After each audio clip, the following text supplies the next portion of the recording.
The great hall of the Valtheris Empire fell silent as Emperor Vormikil raised his hand. Princess Arenthal stood among her siblings, her violet skin glowing faintly under the crystal lights. She was the third daughter, a warrior who had never lost a battle. At 7 feet tall, she towered over most of her kind. Her telepathic abilities were strong, her combat skills legendary. She had no idea her life was about to change forever. The Emperor's voice echoed through the chamber. The peace treaty with Earth must be strengthened. We will unite our families through marriage. Arenthal felt her heart sink. Marriage alliances were common among the noble houses, but she had hoped to avoid such a fate. She was a soldier, not a diplomatic tool. Princess Arenthal will marry the human representative, the Emperor announced. Gasps filled the hall. Arenthal's bioluminescent markings flared bright red with anger. Humans? Those small, weak creatures from that insignificant blue planet? This had to be a joke. Father, you cannot be serious, she said, her voice tight with barely controlled fury. The Emperor's eyes were cold. I am very serious. You have questioned my decisions too many times, daughter. Perhaps time with the humans will teach you humility. It was punishment. Arenthal knew it immediately. She had spoken against her father's war policies in the council. Now she would pay the price. The human delegation entered the hall. Arenthal refused to look at them at first. When she finally did, her disgust grew. They were so small, barely reaching 6 feet.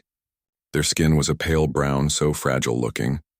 And the one chosen for her was the smallest of them all. Deho stood calmly before the Valtheris court. He wore simple diplomat robes. His dark hair was neat, his face unremarkable. He looked like a scholar, not a warrior. When the Emperor presented him as her future mate, Deho bowed respectfully. He didn't seem afraid, but he didn't seem strong either. The engagement ceremony was brief. Arenthal stood as far from Deho as protocol allowed. She answered the ritual questions with single words. When it was time to accept the engagement bond, she placed her hand over his without looking at him. His hand was warm, smaller than hers, and she pulled away the moment the ritual allowed. The court whispered. Some laughed quietly. A princess of the Empire bound to a human. It was humiliating. That evening, a formal dinner was held. Arenthal sat at the high table with her family. Deho was placed several seats away, surrounded by Valtheris nobles who looked at him like an amusing pet. Her older sister, General Sinvera, leaned forward with a cruel smile. Tell me, human, Sinvera said loudly, what combat training do your people receive? Surely you must have some warrior tradition. Deho looked up from his plate. We have various martial arts and military traditions, yes. Demonstrate, Sinvera demanded. She stood, her massive frame making the human look even smaller. Show us these human combat skills. Prove you are worthy of a princess. The hall grew quiet. All eyes turned to Deho. Arenthal felt a flicker of something, maybe concern, maybe curiosity. Would he fight? Would he try to prove himself? Deho set down his fork carefully. He stood and bowed to Sinvera. I appreciate the invitation, General, but I am a diplomat, not a soldier. I believe words solve more problems than violence. The hall erupted in laughter. Sinvera's smile widened. A coward, then. How fitting. Arenthal felt her face burn with shame, not for Deho, but for herself. This weak, pathetic creature was to be her mate. Her father had chosen the worst possible punishment. Deho sat back down and continued eating as if nothing had happened. His hands were steady. His expression was calm. He seemed completely unbothered by the mockery. Arenthal didn't know if that made it better or worse. After dinner, Deho was escorted to his quarters in the palace's human wing. This section had been built for Earth diplomats years ago. It was isolated, sterile, far from the grand halls where Valtheris nobility lived. The rooms were smaller, built for smaller beings. To Arenthal, it seemed like a prison. She watched the security feed from her private chambers. She told herself she was checking for security threats, but really she was studying him. Deho entered his quarters and looked around. 2 other humans were there, a man and a woman. The man, Minho, looked nervous. The woman, Hana, was checking medical equipment. Are you all right? Minho asked. I'm fine, Deho replied. His voice was steady. They're going to make this difficult, Hana said. The general already tried to humiliate you. Let them think what they want, Deho said. He moved to his luggage and pulled out a sealed case. It was black, marked with symbols Arenthal didn't recognize.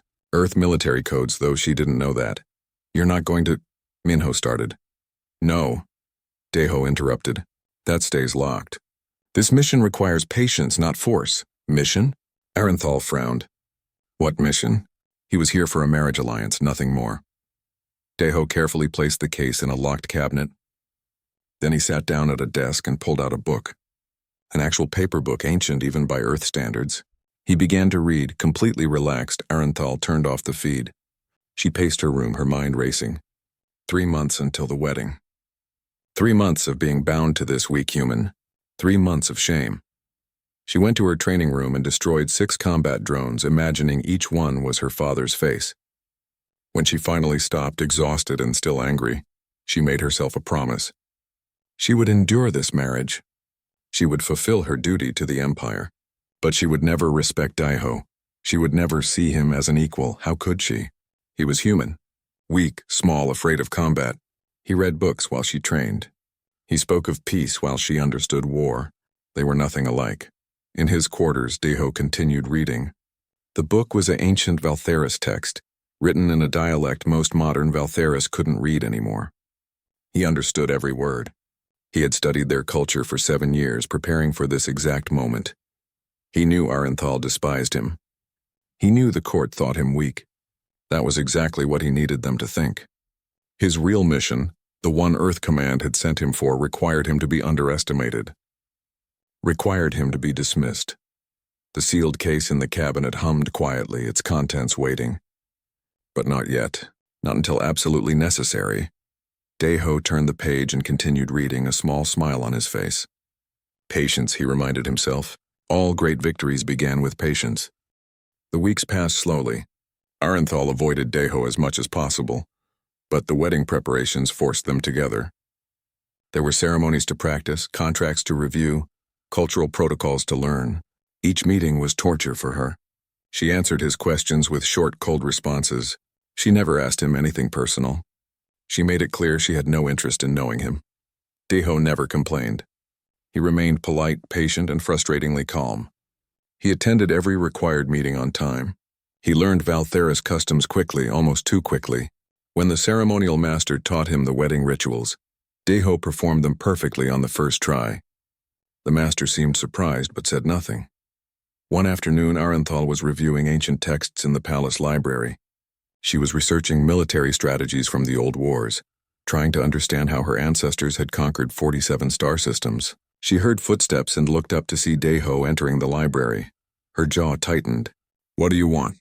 "I came to study," Deho said simply. He walked to a shelf in the back, the section containing the oldest texts. Books that most Valtheris never bothered to read anymore. Arenthal watched as he pulled down a book written in Old Valtheris, a dead language. He sat at a table and began reading. She stared at him, confused. Could he actually read that? After 10 minutes of silence, curiosity got the better of her. "You can read Old Valtheris?" Deho looked up. "Yes, I studied it before coming here. Your ancient poetry is beautiful. You studied our dead language?" She couldn't hide her surprise. "I'm an anthropologist," Deho said. "Understanding a culture's history helps understand its present." Arenthal wanted to dismiss this, to mock him for wasting time on dead words. But Old Valtheris was incredibly difficult. Even she struggled with it sometimes. She walked over to his table and glanced at the page he was reading. It was from the War Chronicles, one of the most complex texts in their library. "What does that verse mean?" she asked, pointing to a passage that had always confused scholars.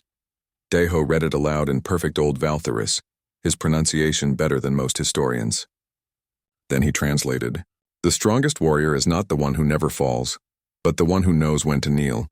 Victory comes not from the sword alone, but from understanding when to sheath it." Arenthal felt something shift inside her. That interpretation was different from what she had been taught.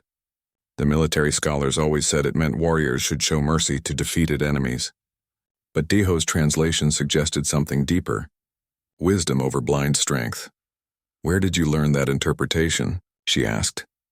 "From the context of the surrounding verses," Deho said, "and from understanding your culture's evolution. Your ancestors valued strategic thinking as much as combat skill. Modern Valtheris society seems to have forgotten that." She wanted to argue, but she couldn't. He was right. Modern warriors were trained for strength and dominance. The subtle arts of strategy were considered less important. Before she could respond, alarms blared through the palace. Arenthal's combat instincts kicked in immediately. She ran toward the sound, Deho following behind her. They reached the royal gardens where nobles and their families often walked. Chaos filled the area. A Krell beast, a predator native to the Valtheris homeworld, had escaped from the private zoo. These creatures were massive, with razor-sharp claws and armored scales. They were kept as symbols of power, but they were incredibly dangerous. The beast had cornered a small child against a wall. Arenthal recognized him immediately. Jiwan, her youngest nephew, only 5 years old. He was crying, frozen with fear. Royal guards were running toward them, but they were too far away. Arenthal sprinted forward, but she knew she wouldn't reach Jiwan in time. The Krell beast was already lunging. Then Daiho moved. One moment he was beside her. The next he was in front of Jiwan. Arenthal barely saw him move. It was impossibly fast, faster than any human should be able to move. He didn't have a weapon. He didn't try to fight the creature. Instead, he pulled a small device from his pocket and activated it. A sound filled the air, too low for Arenthal to hear properly, but she felt it in her chest. The Krell beast stopped mid-lunge. It shook its head, confused. Then it backed away slowly, its aggression fading. Within seconds, it was calm, almost docile. The guards arrived and secured the creature. Deho knelt beside Jiwan, checking him for injuries. The boy was crying but unhurt. Deho spoke softly to him in perfect Valtheris, calming him down. Arenthal stood frozen. Her mind was racing.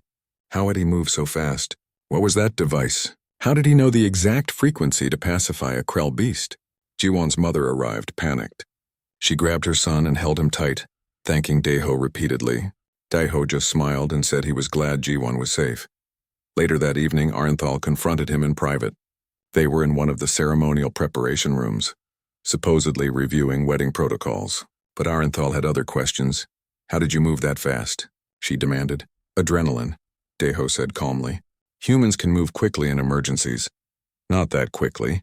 You'd be surprised what fear can make you do. And that device? How did you know it would work on a Krell beast? Deho met her eyes. I studied Valtheris xenobiology. Krell beasts respond to subsonic frequencies. It's documented in your own scientific journals. Most Valtheris don't know that. Then they should read more, Deho said with a slight smile. Arenthal wanted to press him further, but something in his expression told her she wouldn't get more answers. Not yet. Over the following days, she found herself watching him more carefully. She noticed small things. The way he walked with perfect balance like a trained fighter. The way his eyes constantly scanned rooms, noting exits and threats. The way Minho and Hana treated him with unusual respect, almost like subordinates following a commander. One evening, she found him in the garden again, this time reading poetry. It was her favorite collection, verses about the old empire. She sat down across from him without invitation. Read me something, she said.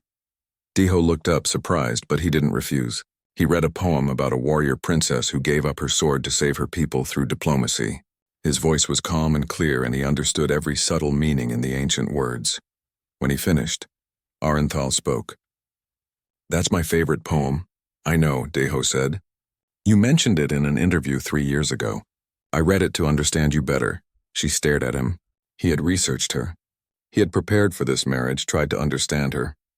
She had done nothing but treat him with contempt. For the first time, Arenthal felt something other than disgust when she looked at Deho. Not respect, not yet. But curiosity, who was this human really?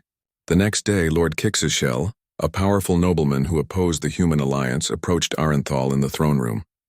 He was tall even for Valtheris, a decorated war hero with countless battle scars. Princess, he said loudly, so everyone could hear, I formally challenge your human mate to the trials of worthiness. Let him prove he deserves to marry into our noble bloodline. The trials, 3 brutal tests of strength, endurance, and combat. Most Valtheris warriors spent years preparing for them. Deho would have days at most. Arenthal felt her heart sink. If Deho refused, it would break the treaty. But if he accepted, he would likely die. Lord Kixishel was trying to destroy the alliance by eliminating Deho. Everyone turned to look at Deho, who was standing quietly near the back of the throne room. He walked forward calmly and bowed to Lord Kixishel. I accept your challenge, Deho said. The court erupted in whispers. Arenthal couldn't breathe. She had just started to see Deho differently, and now he was going to die in some pointless trial of honor. Deho turned to her and smiled slightly. It wasn't the smile of a frightened man. It was something else, something confident.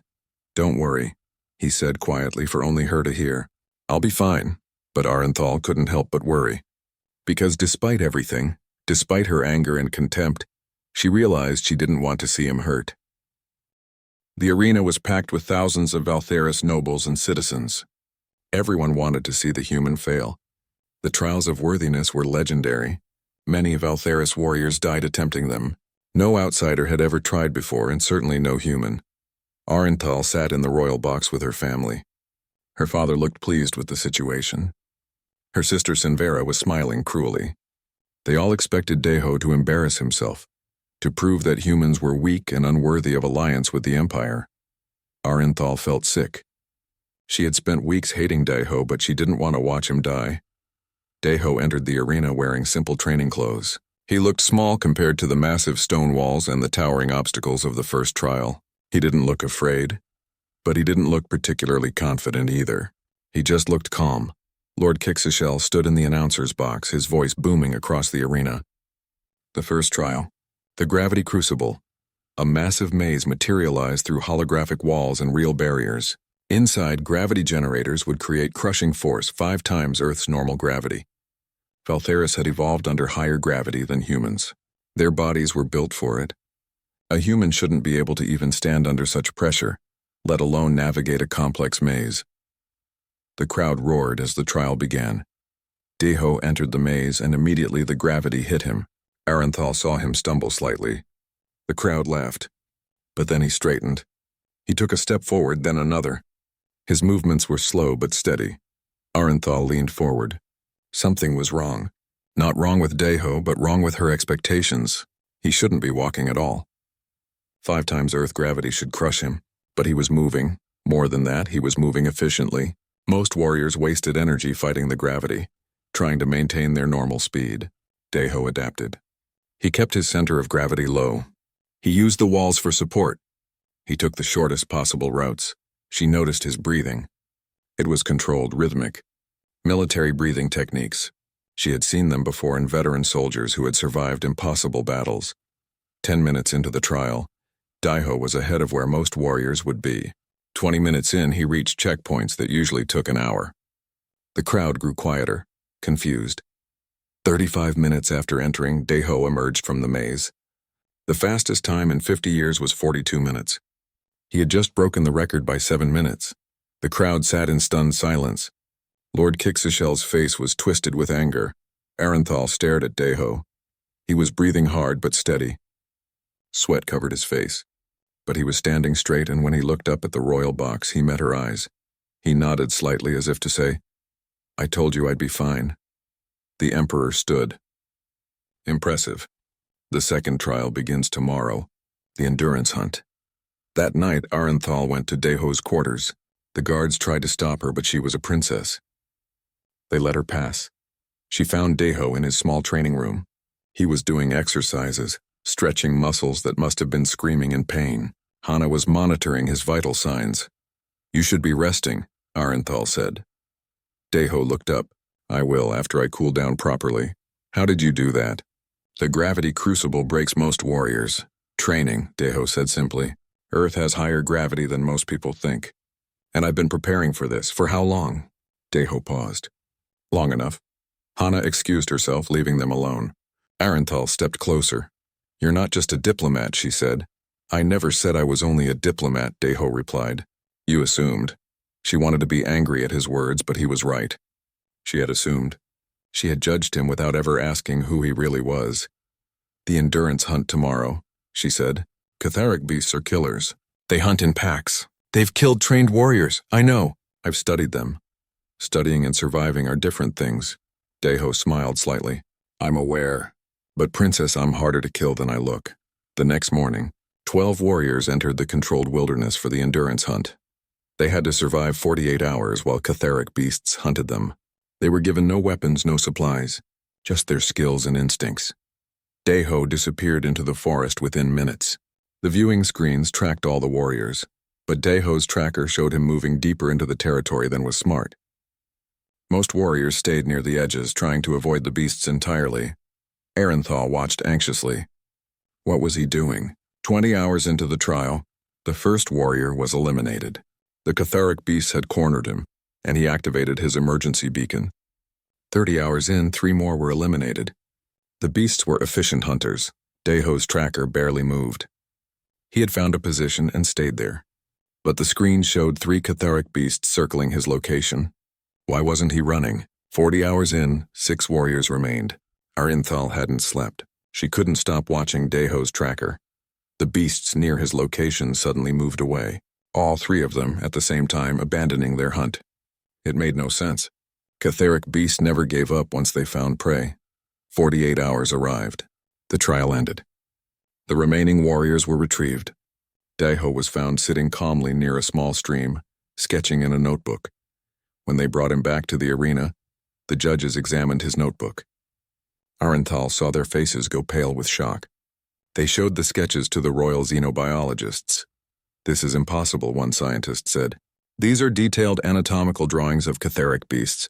Muscle structure, sensory organs, behavioral patterns. This level of detail would require years of study." Daeho stood calmly. "I tracked them, observed them, and documented them. They're fascinating creatures. I also discovered they're sensitive to certain pheromones. I created a scent barrier using local plants. They couldn't track me effectively." "You studied them while they hunted you?" Lord Kixishel demanded.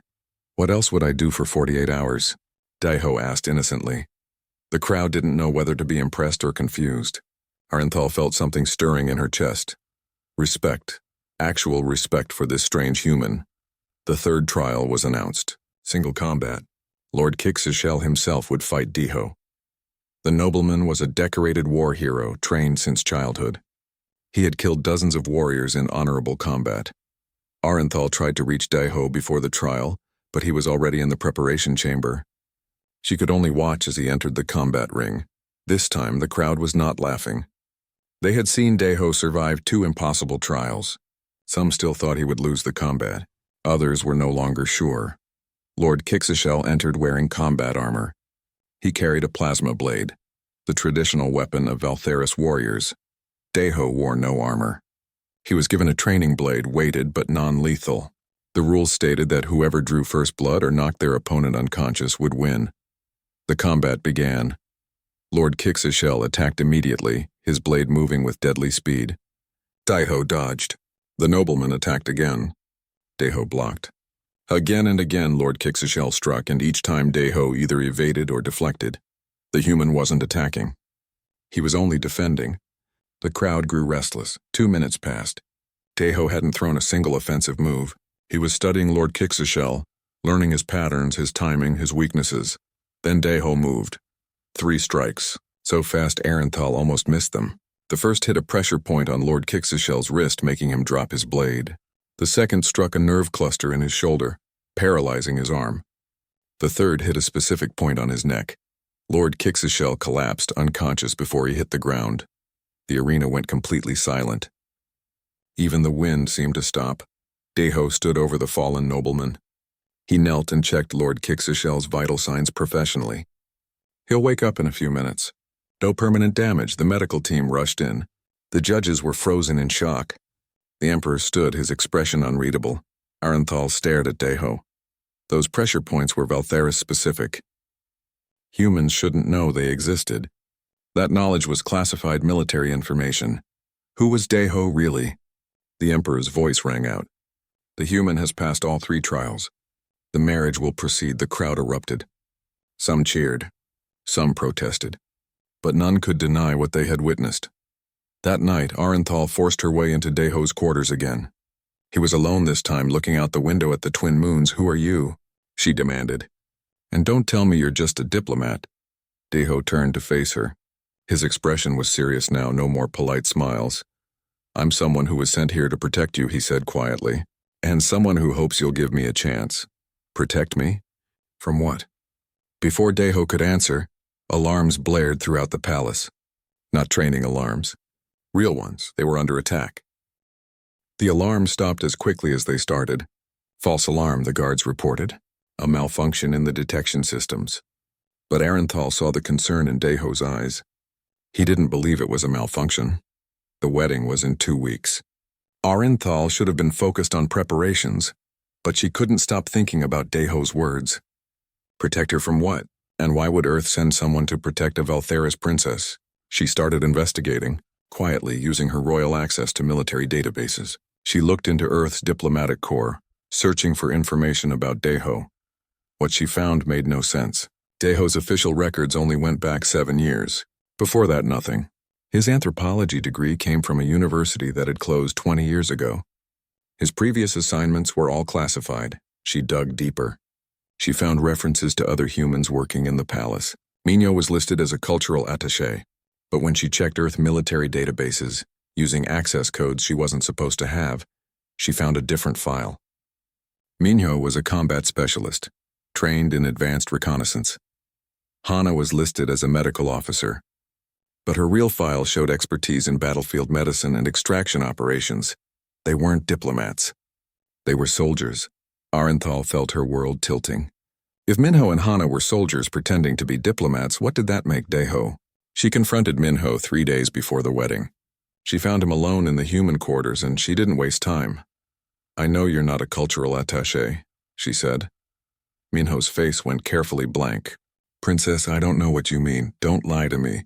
I've seen your real files. Who are you? What is Deho?" Mignot was quiet for a long moment. Then he sighed. "You should ask him yourself. I'm asking you. And I'm telling you this isn't my secret to share." Minho met her eyes. "But I will tell you this. Deho is the best soldier I've ever served with.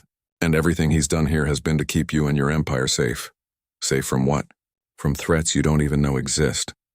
Before Arenthal could press further, her communicator buzzed. It was her father. Emergency Council meeting. Imperial intelligence had detected unusual activity at the borders. Ships that didn't match any known signatures. The council room was tense. General Sinvera was presenting data.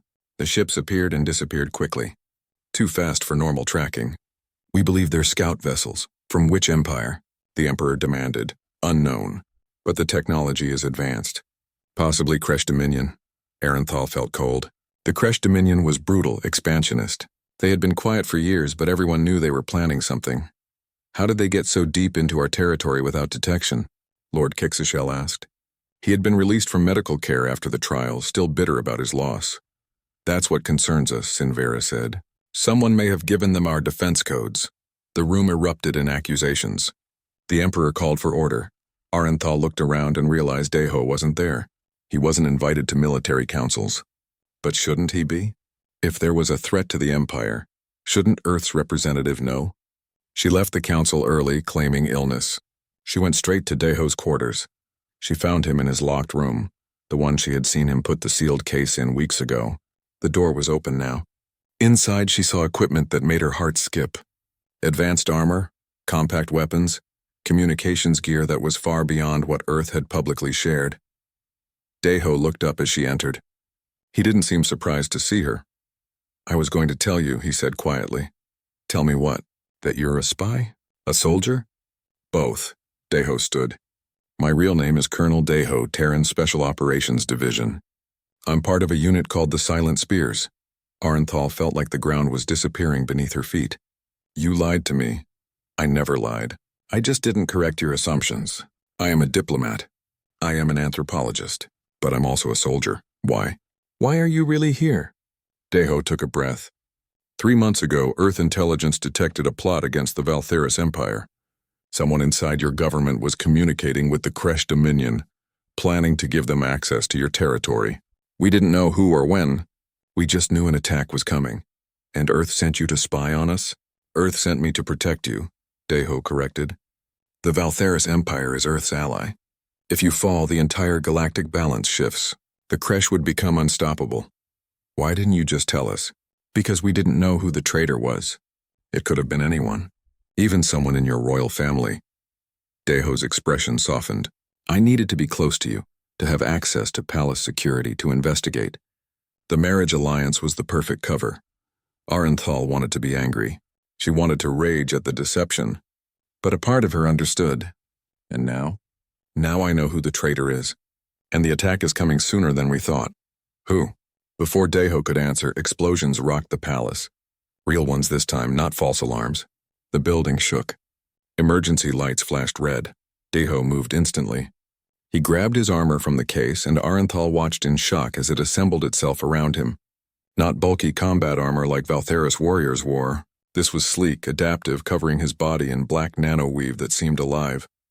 "Stay here," Deho said. "Like hell," Arenthal replied. She was a warrior. She wasn't hiding. They ran toward the throne room. Smoke filled the hallways. Valtheris guards were fighting against invaders, soldiers in Kresh armor. But how? Kresh ships couldn't have reached the planet without detection. Unless someone let them in. They reached the throne room to find chaos. The Emperor was surrounded by guards, but they were falling back against heavy fire. Kresh shock troops were pushing forward with weapons that cut through Valtheris shields. Arenthal saw her sister Sinvera fighting near the east entrance. She saw Lord Kixishel on the opposite side, directing guards. Then she saw something that made her blood freeze. Lord Kixishel wasn't fighting the Kresh soldiers near him. He was talking to them. Coordinating with them, Kixishel, she breathed. "He's the traitor." Deho nodded grimly. "I've been tracking him for weeks. He's been feeding the Kresh intelligence in exchange for power when they conquer the Empire." Lord Kixishel saw them. His face twisted with rage. "You!" "This is your fault, human. If the Valtheris hadn't weakened themselves with your pathetic alliance, we would still be strong." "You're destroying your own people," Deho called back. "I'm saving them from weakness." Kixishel raised his weapon, a plasma rifle. "Starting with you." He fired. Deho moved faster than Arenthal's eyes could follow. His armor seemed to shift, absorbing the plasma blast. Then he was running, not away, but toward Kixishel. The nobleman fired again and again. Deho dodged, weaved, and closed the distance. When he reached Kixishel, the fight was over in seconds. Deho disarmed him with brutal efficiency and knocked him unconscious. More Kresh soldiers poured into the throne room. Too many. The Valtheris guards were being overwhelmed. Deho touched a control on his wrist. "Minho Hana now!" The ceiling exploded inward. Not destruction, but an insertion. Two figures dropped through on rappel lines, both in armor similar to Deho's. Minho and Hana, but not the quiet diplomats Arenthal had seen before. These were warriors. They hit the ground and immediately engaged. Minho moved like a dancer, his weapons taking down Kresh soldiers with precise shots. Hana threw devices that created energy shields, protecting Valtheris guards. But what shocked Arenthal most was Deho. He fought like nothing she had ever seen. Not with raw power like Valtheris warriors, but with perfect precision. Every movement had purpose. Every strike was calculated. He used the environment, the enemy's momentum, physics itself as weapons. A Kresh soldier 3 times his size charged him. Deho sidestepped, grabbed the soldier's arm, and used the creature's own momentum to flip it into 2 others. They went down in a tangle. He was beautiful and terrifying in equal measure. "The throne room is secure," Minho reported, "but there are more ships in orbit." "This is a full invasion fleet," Deho turned to the Emperor. "Your Majesty, we need to evacuate you to the bunkers." The Emperor stared at him. "You knew this was coming." "Yes, and I've been preparing for it. Earth ships are already en route. They'll be here in 6 hours. We just need to hold until then." "Earth ships?" General Sinvera demanded. "You called for military aid without authorization?" "I called for help to save your empire," Deho said flatly. "Whether you authorized it or not." Arenthal stepped forward. "He saved our lives, all of us. We should listen to him." The Emperor studied Deho for a long moment. Then he nodded. "Coordinate with our military. Do whatever you need to do." Deho touched his communicator. "All units, this is Spear 1. Protocol Omega is active." "I repeat, Omega is active." Arenthal heard responses in languages she didn't recognize. How many humans were hidden throughout the Empire? "What's Protocol Omega?" she asked. Deho looked at her, and for the first time she saw something in his eyes. Not the calm diplomat, not the patient scholar, but a soldier who had seen too many battles.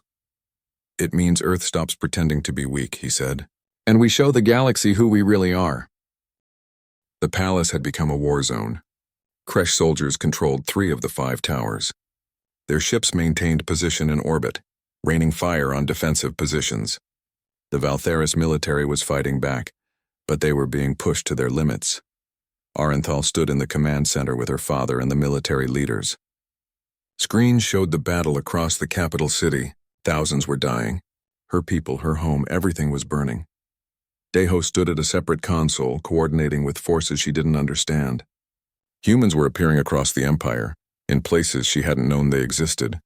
Military bases, trade stations, even on ships in the fleet. How many of you are there? She asked him. Deho glanced at her. Enough. Earth has had operatives embedded in 47 different civilizations for the past 20 years. We've been quietly protecting the galaxy while everyone assumed we were weak and irrelevant. Why? Because someone needed to. Because we could. And because we learned a long time ago that the best way to survive in a dangerous galaxy is to make sure our neighbors survive too. A Valtheris admiral approached. The Kresh command ship is in high orbit. If we can take it out, their coordination will collapse. But our weapons can't penetrate their shields. Mine can, Deho said. He turned to Arenthal. I need to board that ship.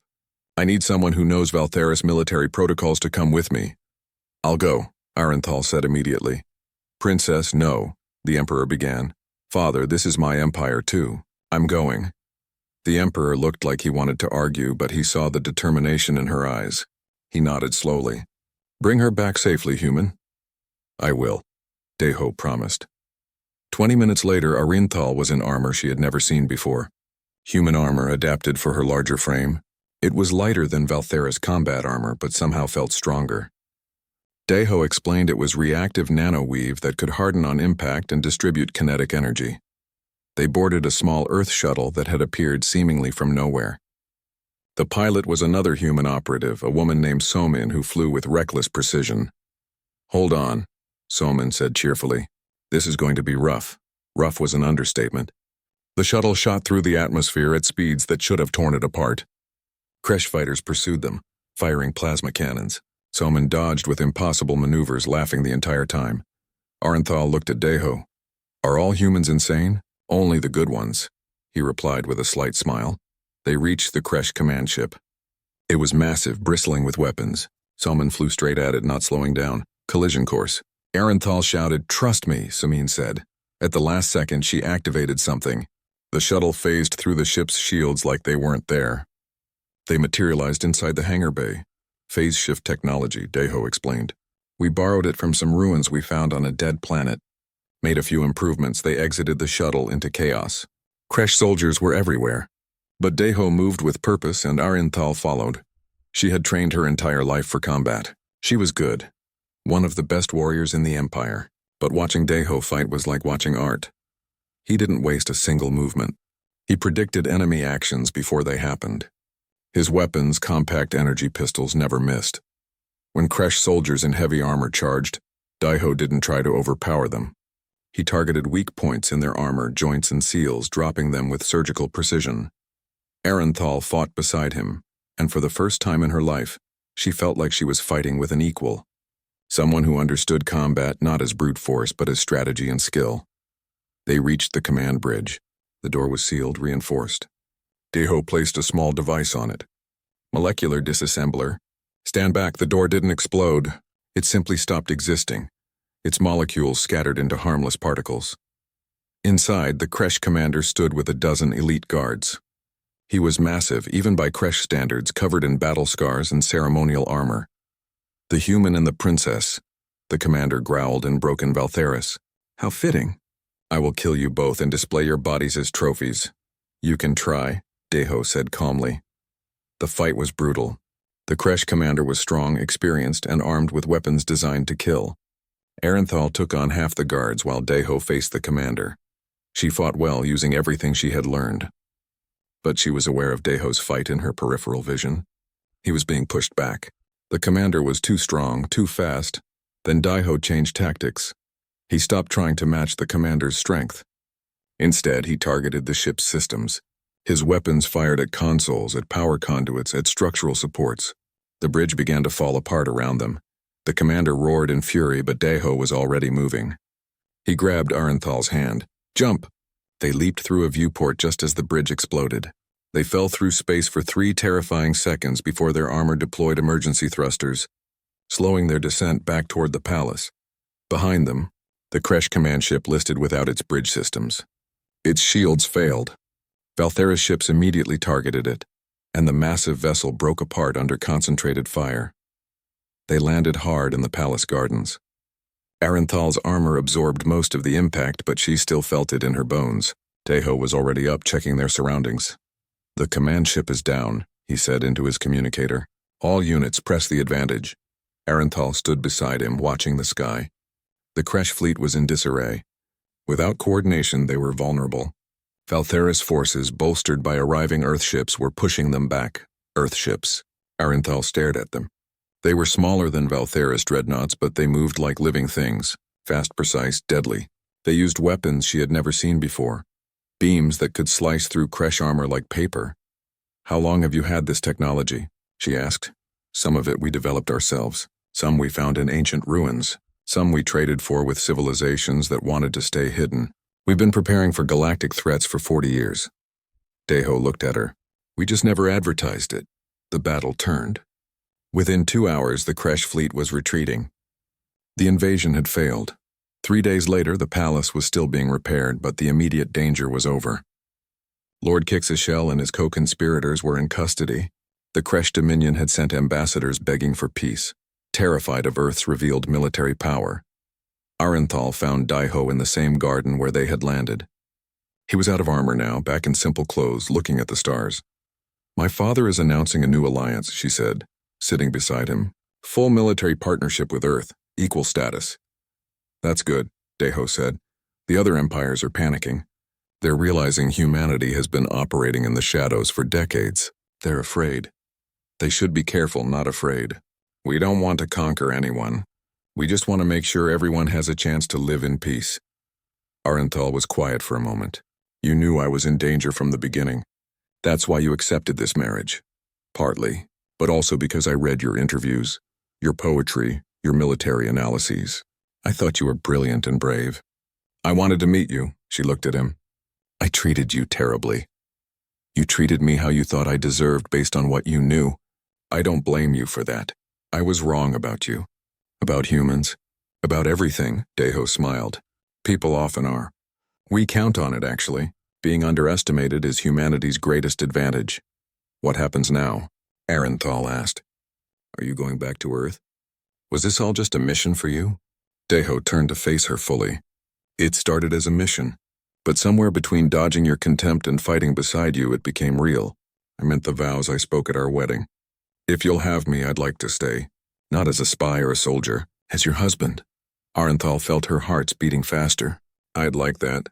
But I have a condition." "What's that?" "No more secrets. We're partners now, equals." "Agreed," Daiho said. He reached out and took her hand. It was warm, smaller than hers, but strong. She squeezed gently. "Tell me something true. About you, about Earth, about all of this." Daiho thought for a moment. "Humanity learned something important a long time ago. We evolved on a dangerous planet surrounded by predators, diseases, disasters. We survived not because we were the strongest or the fastest. We survived because we learned to care for each other, to protect those weaker than us, to share knowledge, to sacrifice for the group." He gestured to the sky. "When we reached the stars and found other civilizations, we realized the galaxy was even more dangerous than Earth. So we did what we've always done.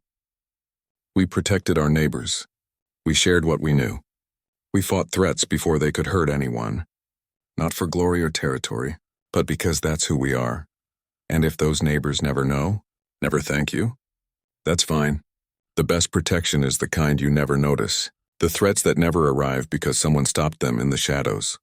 Arenthal looked at this strange human who had become her mate, who had endured her contempt with patience, who had revealed unimaginable strength only when necessary, who fought not for dominance but for protection. "You humans," she said softly. "You're terrifying." "We preferred determined," Daiho said with a smile. She laughed, a real laugh. Then she leaned in and kissed him. It was their first real kiss, not the ceremonial touch at their wedding, but something genuine and warm.